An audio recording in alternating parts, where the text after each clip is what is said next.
Hey everyone, and welcome back to our channel.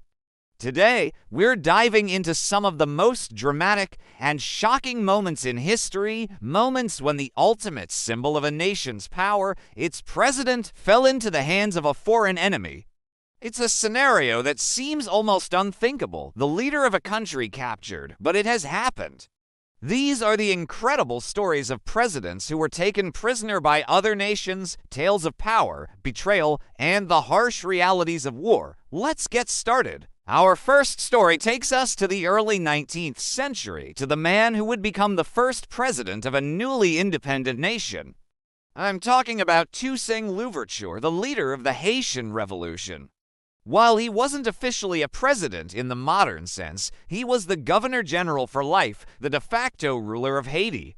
He was a brilliant military strategist and a former slave who led a successful revolt against French colonial rule, establishing the first free black republic in the world. His success was a beacon of hope for enslaved people everywhere, but it was also a massive thorn in the side of Napoleon Bonaparte's France.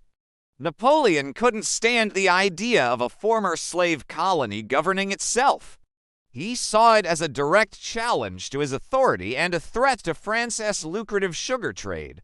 So, in 1802, he sent a massive expeditionary force, led by his own brother-in-law, Charles Leclerc, with a secret mission to restore slavery and capture Louverture. At first, Louverture and his forces put up a fierce resistance, but Leclerc played a dirty game. He promised Louverture that Haiti would remain free and that he could retire peacefully if he just laid down his arms.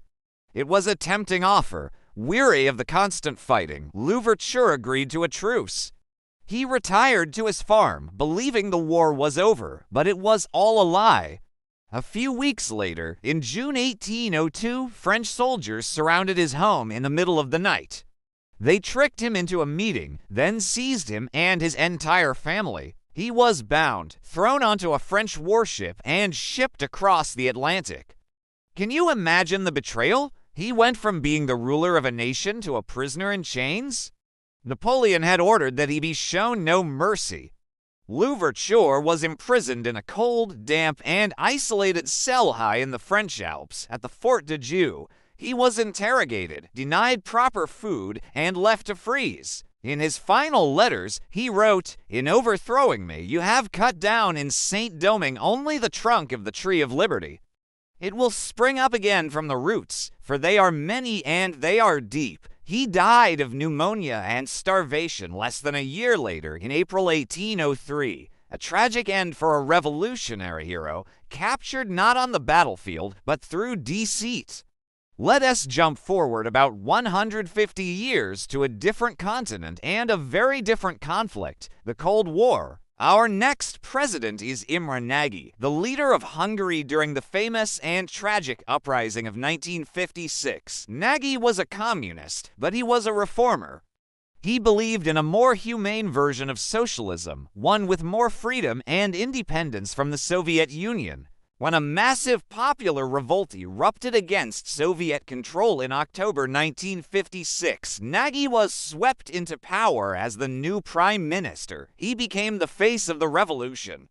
For a few thrilling days, it seemed like Hungary might actually break free. Nagy announced sweeping reforms. He promised free elections, dissolved the secret police, and, most daringly, declared that Hungary was withdrawing from the Warsaw Pact, the Soviet military alliance.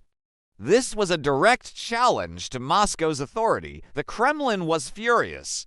Soviet leader Nikita Khrushchev couldn't allow a satellite state to just walk away.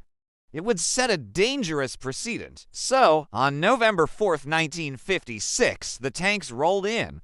Soviet forces launched a massive invasion to crush the Hungarian Revolution. As Budapest became a war zone, Nagy and other top government officials sought asylum in the Yugoslavian embassy. They were promised safe passage out of the country by the new Soviet-installed puppet leader, Janos Kadar. For 2 weeks, they waited. Finally, on November 22nd, they were told it was safe to leave. They boarded a bus, believing they were being taken to safety. But it was another trap. The bus wasn't heading for the border. It was ambushed by Soviet agents. They dragged Nagy and his companions off the bus straight into the hands of the KGB. He was secretly flown to Romania, where he was held in captivity and interrogated for months. The Soviets tried to force him to legitimize their invasion, to say he had resigned and invited them in. He refused. He stood by his principles to the very end. Finally, he was secretly returned to Hungary, put on a sham trial for treason, and found guilty. On June 16, 1958, Imre Nagy, the legitimate prime minister of Hungary, was executed and buried in an unmarked grave. A national leader captured by a foreign power on his own soil and murdered for daring to demand freedom. Our final story is perhaps the most famous modern example of a head of state being captured by another nation. We're heading to Central America in the late 1980s to the story of Manuel Noriega, the military dictator of Panama. Noriega was a complex and controversial figure.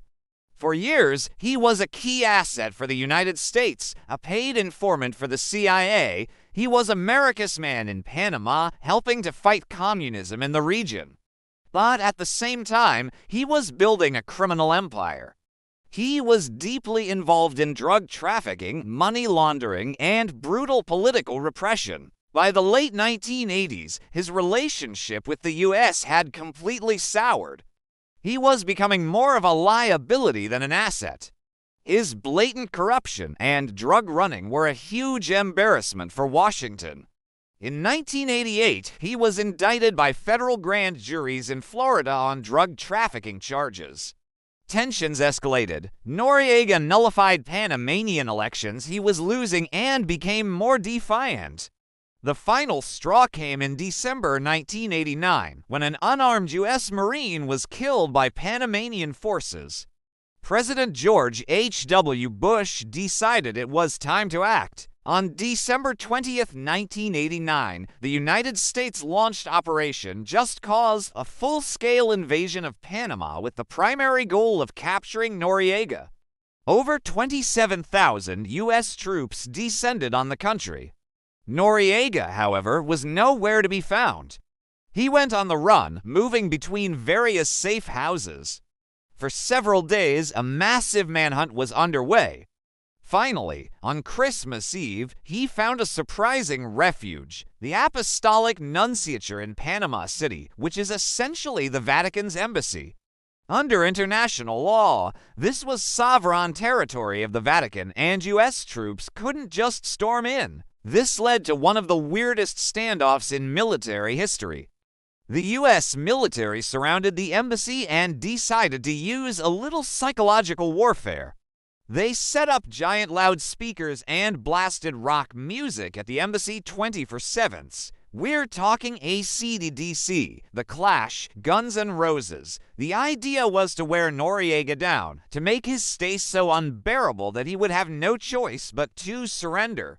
The Vatican protested the rock and roll siege, but it worked. After 10 days of the relentless musical assault and intense diplomatic pressure, a weary Manuel Noriega walked out and surrendered to U.S. forces on January 3, 1990. From the betrayal of a revolutionary hero in Haiti to the tragic execution of a reformist leader in Hungary to the rock and roll siege of a dictator in Panama, these stories show what happens when the balance of power shifts dramatically.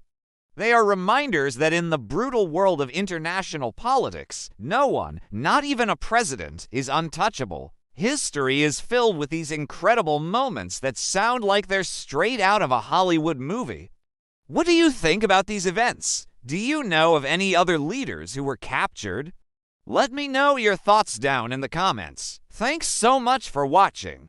If you found this interesting, please hit that like button and subscribe for more deep dives into history. We'll see you in the next one.